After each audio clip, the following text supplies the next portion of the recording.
story. An interview between Joshua Levine and director Christopher Nolan.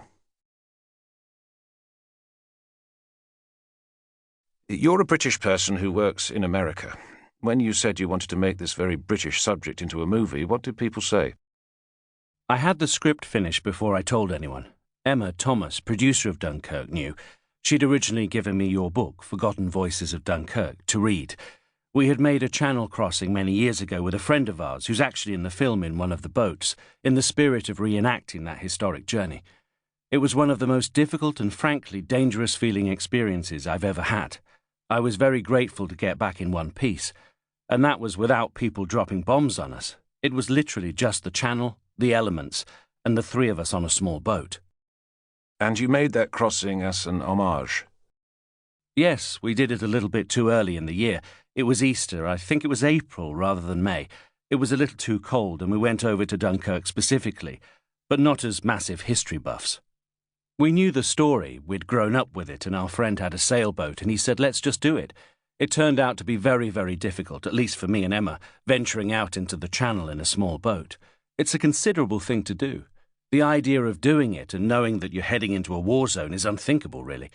And that's where the analysis of what Dunkirk means as mythology or as modern mythology or whatever you want to call it can't be overstated. By actually getting on a boat and making that trip, you can glimpse the bravery of the people who did it. It's just such a courageous thing for them to have done. Emma and I talked about it years later and started reading first-hand accounts.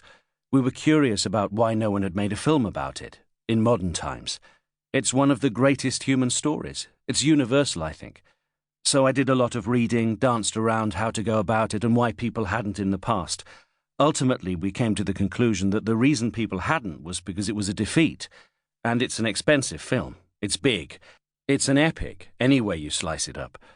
We tried to approach it in a very intimate way, but it's an epic, and so you need the resources of the industrial Hollywood machine behind it. And getting those resources channeled into a tale, however great, of defeat, was a little tricky.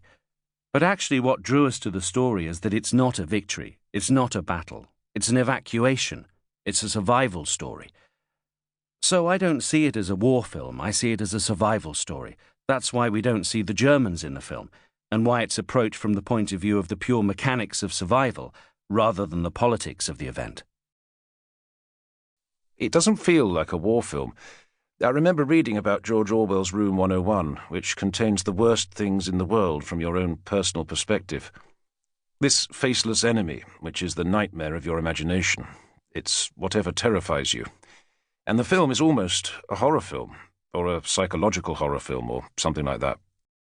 It's a suspense film, but we try and push the visceral suspense as far as we can, so you get into the language of horror films, definitely. There's almost an implied contract that if you're going to make a film about the Nazis in any way, you have to show them for what they were. And you haven't done that. No, well, when I was first writing it, it was a crawl at the beginning, but it tells you what's going on. I used the word Nazi constantly and had people referring in the dialogue to Nazis. I wanted to continually remind the modern audience how evil and awful the enemy was and get them alongside.